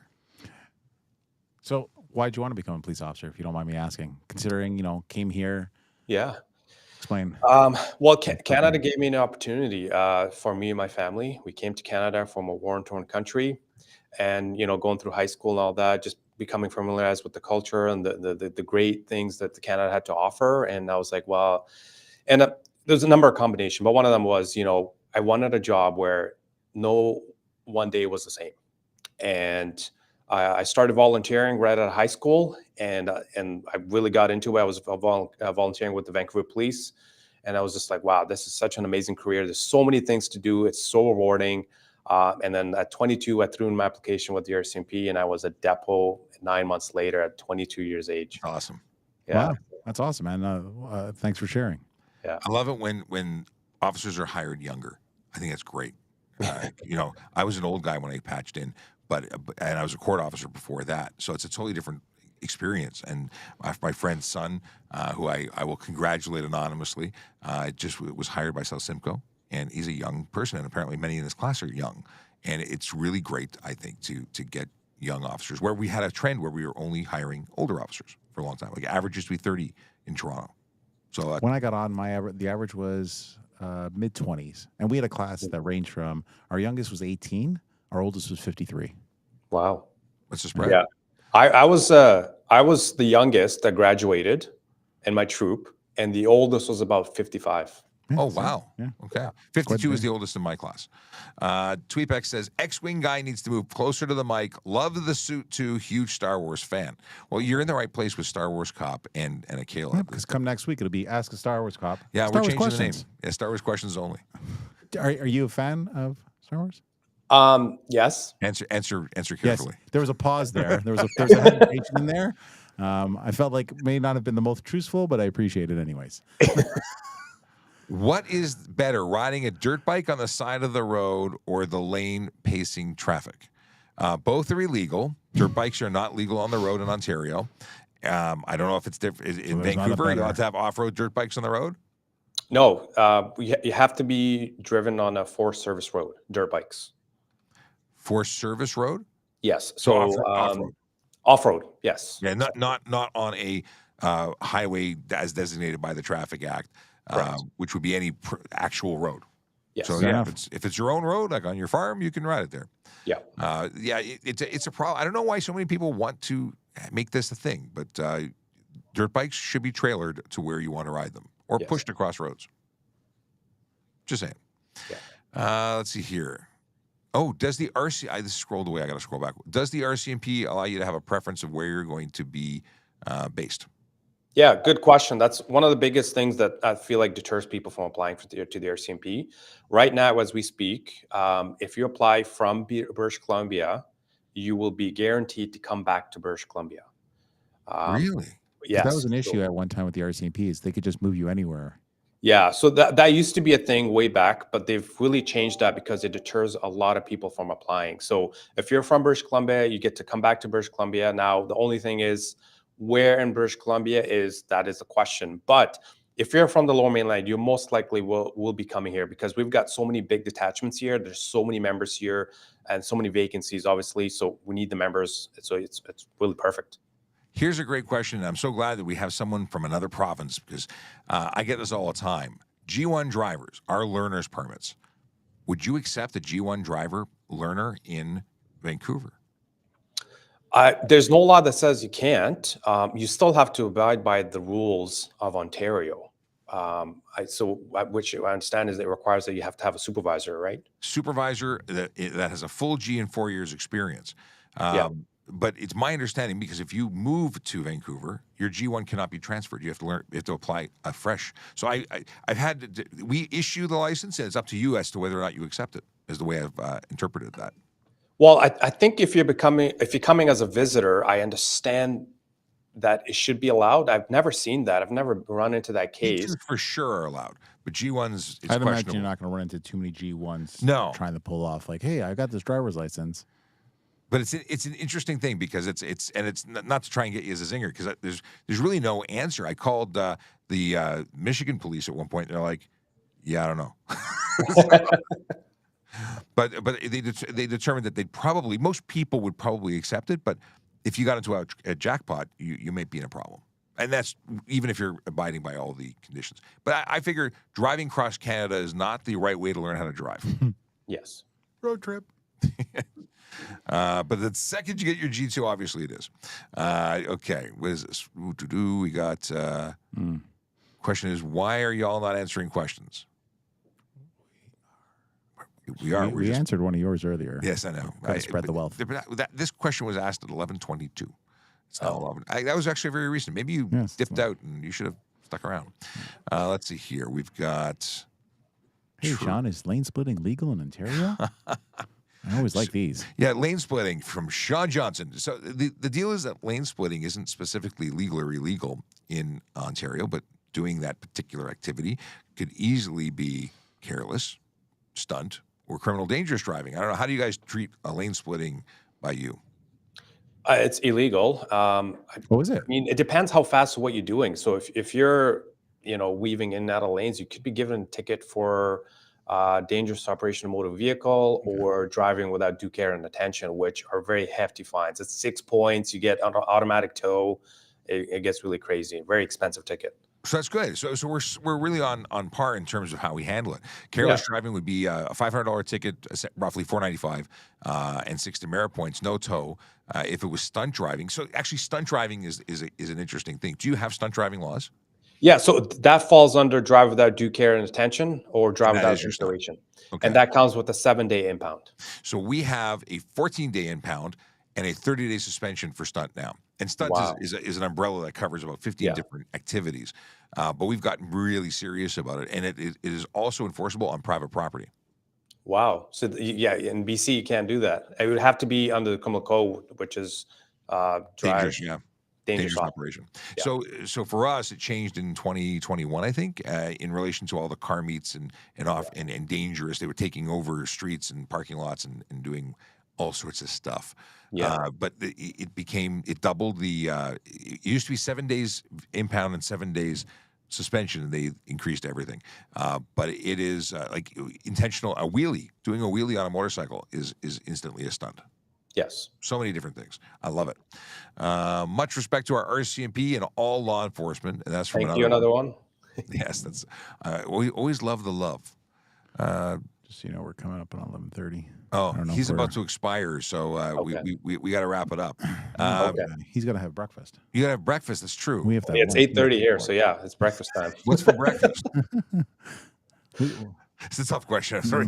Is there a big breakfast planned, or is this like a? We usually just go for coffee. Me and my partner. Coffee works. Okay. So you have a partner who does the same thing, or are you solo? He's a civilian. Okay. He kind of does all the background stuff, taking care of website, does a posting. Oh, you have one of those? Yeah. We do not. What's that? That's what Sean's going to be to me in a couple of days. He's going to be my civilian working in the background. I'm going to come back. Yeah. Really, he's going to do it all, and I'm just going to sit here and like nod and be like, awesome, because I have no idea how to turn this on. So we'll make it work. We're working on it though. It's the crash course on social media. That's what I got so far. There's 2 red buttons. Press them and wish yourself the best of luck. I'm going to develop my my social media masterclass. He's going to subscribe to it on my YouTube channel, and we're going to be set up. So. All right, listen. It has been a slice. I'm so glad that you got a chance to join us, and I'm sure we'll connect again. Yes, we have each other's information now. And I meant to talk about this and forgot. I'm putting it on screen. Sean, did you get today's pinpoint? Now that's Stephen who wants to know about the LinkedIn quiz question today, where the first word was bird. And of course, we were like, oh, is it? I guess sports or something first. We did get it today, though. And it was feather. Feather was the answer. So if you haven't entered today's game and you want to score in one, the answer is feather. I didn't even know it was called pinpoint. I was just helping him out. Pretty sure it was feather. Or was feather my second guess? Either way, was your third. What? Because we went bird, we went something else, then feather. Oh, third. Oh, because it gave us dream catcher. Yeah, Streamcatcher was the second word. Yeah. For anyone who has no idea what we're talking about, LinkedIn has games now, and every day you can play. It gives you 5 words, and you have to figure out what category. And I'm a geek. I've heard about this LinkedIn thing. I still don't have one. You need to get LinkedIn. Yeah. Hey, here's another question since we're on the topic of questions. Sorry, go ahead. It says somebody. It says Officer Hack gave me a distracting driving ticket in 2018. Thanks for the education. Yeah, I don't even know what to say to that. Congratulations. Someone remembers that you gave them a ticket. Yeah. Actually, you know what? Tickets are there to save lives, change behavior, and it may hurt on the issuance. It may hurt your insurance. It may hurt your moral or your pride of getting caught doing something. But at the end of the day, if it changes your behavior, a ticket could be what saves your life or the life of another. So tickets are good. They're very positive. I got a ticket as a kid, and I He's getting very specific. You should remember Saskatchewan license plate in 2018 North Vancouver. I don't know if you can remember each and every one, but do you remember that one? Are you laughing because you remember? Saskatchewan's going to stick out. Be like, why are you here? I don't spare anybody. I treat everybody equally. So very good. You don't regardless give of where double you're for from. Saskatchewan. You don't see like an Ontario license plate, but like, I got that guy. Oh, definitely those Ontario plates. And I don't know what it is. You guys are the worst for tinted windows. Yes. So what are the laws of tinted windows? No tinted windows on your front windows. Period? Front windshield, period. None. Windshield are the ones left and right of the driver. Those are all prohibited altogether. People complain that we're allowed to have up to 30% for certification, but you still have to be able to see inside. So if we can't see you, you're in trouble. But we don't have a zero policy. I think that'd be great. Just make it zero. Zero. Why? Because what people don't realize is that 30% during the day is also much darker at night. Yeah. Yes. And if I can't clearly identify you, you're going to get pulled over for it. Yeah. Or and I think go ahead. Ontario's the only province that allows. Is that correct? No, every province has slightly different rules. Okay. But I know out by you, it's very strict. Alberta as well. Yeah. And mufflers too, like no modifications. No modifications on mufflers. Can you drink water while you're driving?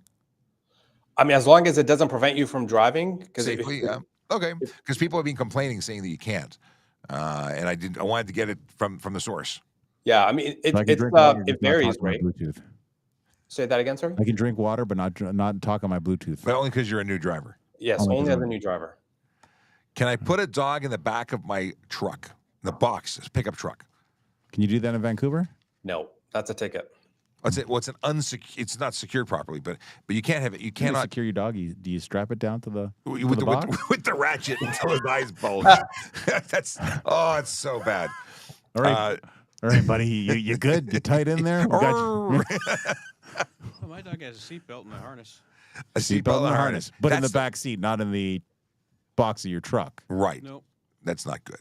But lately we've been seeing photos of people in the boxes of trucks and in the trunks of cars, which is stunt driving for us. Yeah, not okay. How about lifted vehicles? I said goodbye and I just started throwing questions at you. See you later. Hey, what's the answer to this question? Lifted vehicles. So I think it's allowed within there has to be certain parameters. So if I understand, like if your tires come out and your mud flaps don't cover them, then that is a ticketable offense. Sure. And if it's a certain height and your lights are not lowered and your lights are at the same level, then that's also correctly directed. Yeah, same here. But it's funny. The custom vehicle game is so interesting because everyone sort of thinks that they should be able to express themselves and their inner, car guy. And they do some things that are not safe or legal. And for the person asking about, is it illegal to have plate covers? Sean, is it illegal? No, you can't have plate covers. Do you have plate covers laws that prevent the blocking or covering of the plate? Yes. So no plate covers in British Columbia. See, and it's simple. It should be that way. I don't understand anyone who allows plate covers. Just so you know, you've done a great job of promoting BC. Someone wants to move out to the Okanagan Valley. They like strict rules. Nice. So I have no idea where the Okanagan Valley is. I know they make cheese there. Sounds good. Commercial. The Okanagan. Cheese and wine. Cheese and wine. Oh, yeah. Okay. So when we're coming out to meet up with you, because now we have to, where are we going for dinner? What's the best place to go? Well, so North Van, we're really known for the Persian, Iranian cuisines. We have amazing restaurants here. So if you want to come to North Van, that's where the place is. Done. Population of 100,000 with incredible food. I'm all over the food. I like it. Awesome. It's been a slice. Thanks so much. We'll talk soon. And I don't know if we can do it again before my last day because it's coming up, but we'll connect again. We'll talk. I need a sidekick after he's gone. For sure. And I'm totally not doing this by myself. And I could be your sidekick, however it works. You can be Batman. I'm Robin. We can give you a code. It'll broadcast on both platforms at the same time. Yeah, we can make it happen. That I'd be willing to do 100%. Cool. Willing or wanting to do it? Wow. I had to ask permission from my boss way higher up. up. So our language thing's a little bit of an issue because French and all that. Be doing this every day. Akela will come in every day if his boss okays it. There you go. I took a vacation day to do this. I'm not getting paid. Okay, well, I'm buying you lunch then. Don't worry. We can't have you pay for lunch as well. Okay, we are saying goodbye. Wait, have you heard? This is so. I have to press this button because this is. Have you heard our traffic song? This was written and performed by a police officer. Oh, you're being legit. I'm being legit. Oh, okay. He thinks I'm joking. I thought it was going to be another sound effect, and I'm like, no, not a song from Sydney. You traffic song? This is okay. Here we go. This is the traffic song. Okay.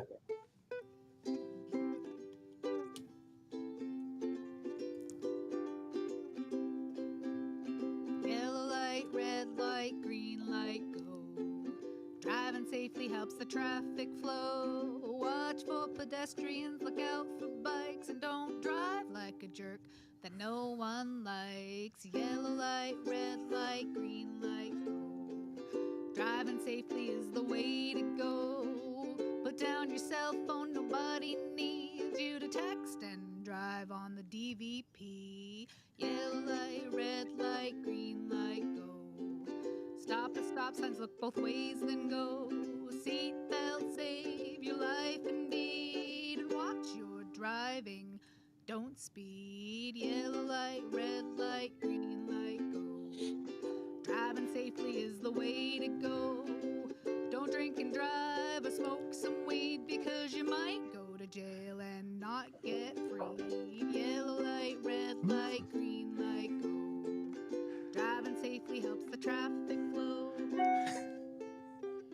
So this is the detective, detective constable in our CIB, who wrote that they went to school for music. I love it. It was a big fan following. But then not ChatGPT. I feel like we should be around a campfire. And it's very, very folky, right? Yeah. So this is the remix. I took the lyrics and I put it into AI, and this is the remix. Interesting. As a rock mix. Okay. At this point, feel free to leave. If you gotta go, you gotta go. I'm not liking this. I'm gonna stay. This is the rock remix. I want to make sure my audio is set right. Don't butcher the song. Here we go. It's so good. Yellow light, red light, green light, go. Driving safely helps the traffic flow. Watch for pedestrians, look out for bikes, and don't drive like a jerk that no one likes. So I'm imagining Saturday morning 90s cartoons. Driving safely is the way to go. Down your cell phone, nobody needs you to text and drive on the DVP. Yellow light, red light, green light, go. Dear Mattel, can you make a whole toy line out of that song? I love it. And later on, make it a big budget movie? It is so good. If I get to be the voice of Optimus Prime in the next movie, I want that to be my theme It's song. totally like Saturday morning cartoons. The next movie is actually coming out this year. What's this? Transformers. Transformers? 1. Yeah, it's an animated movie. That Transformer doesn't 1. count. It's animated, so it doesn't count. Yeah, it's not real. I mean, I'll have to watch. I can't watch it. I can't. I like the original Crayola drawn, like Transformers. I look back. I grew up on Transformers, and I look back now. I'm like, they made it with Crayola. Like, it was so poorly animated. But awesome. In the time, it was awesome. Still is. The original G.I. Joe was great. I will say Masters of the Universe. We're going to have a whole separate conversation away from traffic, and we need to... Yes, so we're going to continue this conversation as we walk to Metro. Everyone, thank you so much for hanging out. I know today's gone a little bit different with the radio and RCMP happening, but I've had a lot of fun. I'm glad that we were here. I'm glad that you made it into the show. We'll do it again. And totally Sean's goodbye tour. Yeah. And we're shutting it down come Friday. We're going to restart it with me. It's going to be 5 minutes. I'm going to come in, say hello. Goodbye. We're going to talk about traffic. I'm going to take no questions. I'm going to just be like, no comment. People are taking you seriously right now and having panic attacks. I'm just kidding. I'm just kidding. But we are going to rebrand it to Ask a Star Wars Cop. I think that really has legs. Yeah, we're going to do that. That was a ring. And we still have dad jokes. Dad jokes. Do you have a dad joke? Read a dad joke. We have him in the building. We have to have a dad joke. Yeah, because normally I keep looking for why there's no flagged dad jokes, and it's because the person who types them is sitting behind us. Okay, the floor is yours. Peter, here's the book. I'll give you one. Pick one. Sean? Oh, I get another one? Take one. Okay. Who wants to go first? I can lead. Why does Waldo wear a striped shirt? Because he doesn't want to be spotted. Oh. Why did Darth Vader decide to make his home on Mustafar?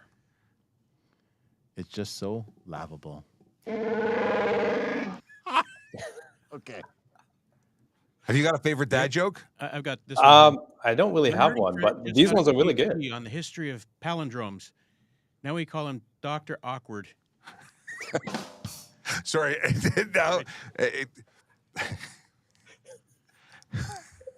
I just want to thank everyone who sticks around this long to watch the show and appreciates the dad jokes at the end.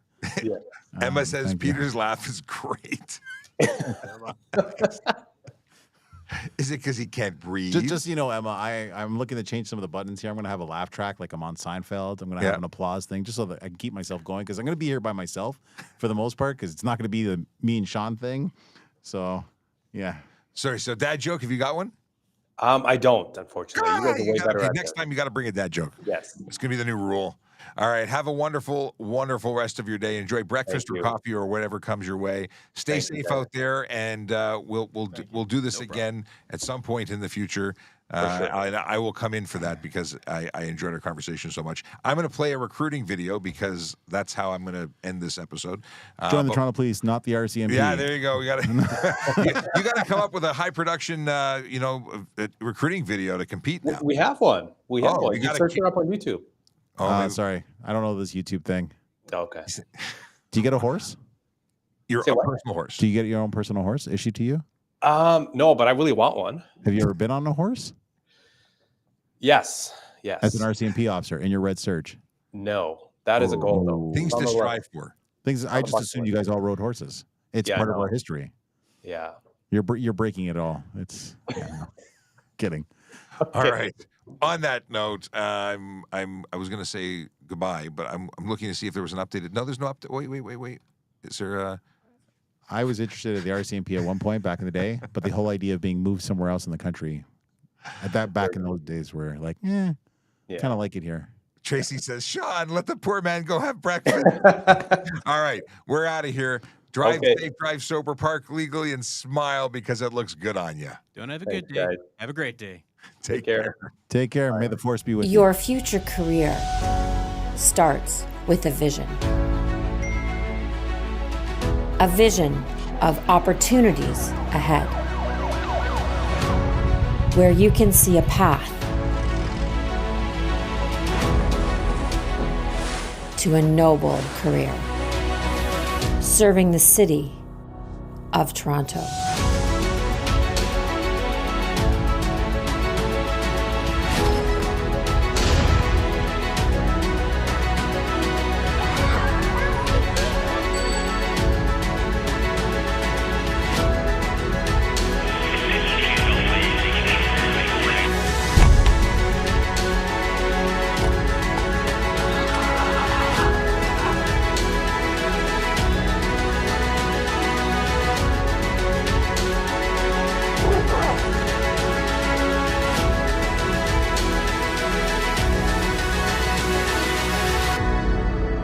Where do you see yourself?